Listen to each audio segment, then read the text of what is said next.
আমরা আজকে এখানে দাঁড়ানোর কারণ হলো আমরা 2020 সাল থেকে আমাদের এই কর্মসূচি আমরা বিভিন্নভাবে সরকারের অধীন আওয়ামী লীগ সরকার থাকা অবস্থা থেকে আমরা বিভিন্নভাবে স্মারকের মাধ্যমে বিভিন্ন কাগজের মাধ্যমে আমরা তাদের কাছে আমাদের দাবিগুলো আন্দোলনের মাধ্যমে আমরা তাদেরকে জানাই আসতেছি, মানববন্ধনের মধ্যে জানাই আসতেছি। কিন্তু তারা আমাদেরকে এমন ধরনের অত্যাচার করছে, আমরা মাঠে দাঁড়ায় কোনো কথা বলার সুযোগ আমাদের দেয় নাই, অনেকেরই এই অবস্থায় বাইরে করে দিচ্ছে। আর আমাদের এই যে ঠিকাদারে এক দালালা ছিল মানে ইউসুফ আবদুল্লাহর হারুনের অধীনে মানে সে আমাদেরকে তার পাওয়া কি আমরা জানি না, কিন্তু আমাদেরকে ভয়ভীতিক দেখাইতো। আর আমাদের সেক্টরে একজন আছে ডিজিএম কর্তৃক জিয়াউল কবির মহোদয়, উনি মানে তার শেল্টার দিত ভিতর দিয়া আর হেয়ার শেল্টার দিত বাহিরে দিয়া। এরকমভাবে আমরা কোনো মাঠে দাঁড়ালে আওয়ামী লীগের প্রশাসনের অত্যাচারের কারণে আমরা কোনো সময় আমাদের দাবি নিয়ে আমরা মাঠে দাঁড়াতে পারিনি। এভাবে আমরা লাঞ্ছিত বঞ্চিত দীর্ঘদিন যাবৎ। মানে আমাদের 2015 সালে আমাদের বেতন বাড়ছে, এরপরে এই পর্যন্ত আর আমাদের 2 টাকা বাড়ে না। আমরা 8 ঘন্টা কাজ করার কথা, আমরা 12 ঘন্টা 14 ঘন্টা 16 ঘন্টা কাজ করি, কিন্তু তারা আমাদেরকে কোনো বাড়তি কোনো ফেসিলিটি দিচ্ছে না।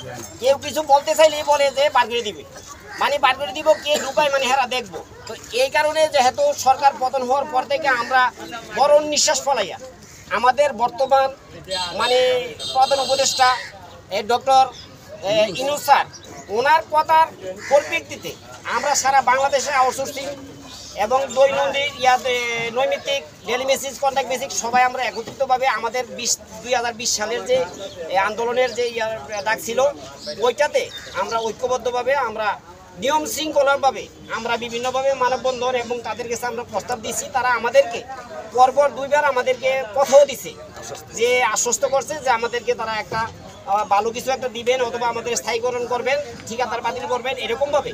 কিন্তু আমাদেরকে তারা বাইর করে দেয় এই কথা কইয়া, পরবর্তীতে দেখা গেছে তারা আর কোনো আমাদের বিষয় নিয়ে কোনো পদক্ষেপ নেয় না।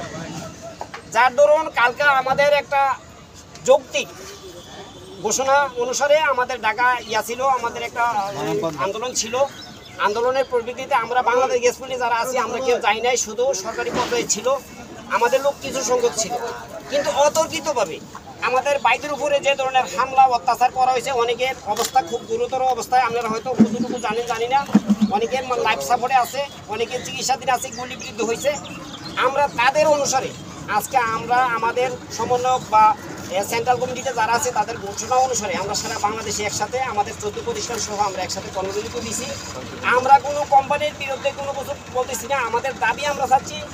এরপরও তারা আমাদেরকে বিভিন্নভাবে এখনও হুমকি আইনশৃঙ্খলা বাহিনীর হুমকি দিচ্ছে এবং অনেকের ভয় দেখাচ্ছে যদি আমরা স্বেচ্ছায় মানে কাজে ফিরে না যায় কারণে ঢুকতে দিবে না, এই ধরনের অবস্থা তারা আমাদেরকে দিচ্ছে। এবং এই ঠিকাদারের এক ভাই আজকে আমাদের এই একজনের শ্রমিকের উপরে হাত উঠাইছে। যেখানে লোক সংখ্যা কম ছিল, এখানে লোকের 6-1টা আছে গেট আছে, ওইখানে লোক ছিল। তারে ভালোভাবে বলছে, ওরা চাইছিল লুকোচুরি করে কিছু লোক ভিতরে ঢুকাইতে, কিন্তু এরা বাধা দেওয়ার কারণে মানে এর উপরে হামলা করছে এবং হামলা করে সেটা মানে ভিতরে ঢুকে গেছে। পরে আমরা তাদের কাছে কন্ট্রাক্টরের ভাই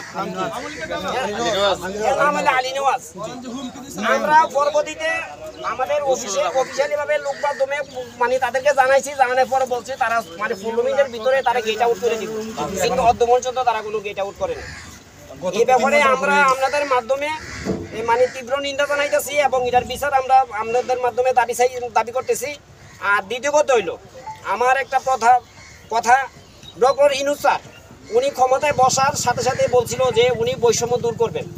ওই আশ্বাসে আমরা আজকে আমাদের দাবি নিয়ে আমাদের ন্যায্য দাবি আদায় করার জন্য ওনার মাধ্যমে আমরা কাগজের মাধ্যমে মানববন্ধনের মাধ্যমে আমরা প্রস্তাব দিছি।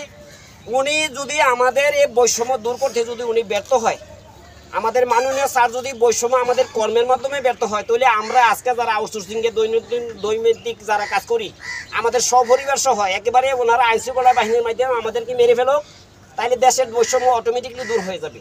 উনি যদি হয়তো আমাদের মেরে ফেলো, আর না হইলে আমাদের কর্মস্থল আমাদের বহাল রেখে আমাদের ন্যায্য মানে দাবি আদায় করার মানে স্থান যেন উনি করে দেয়।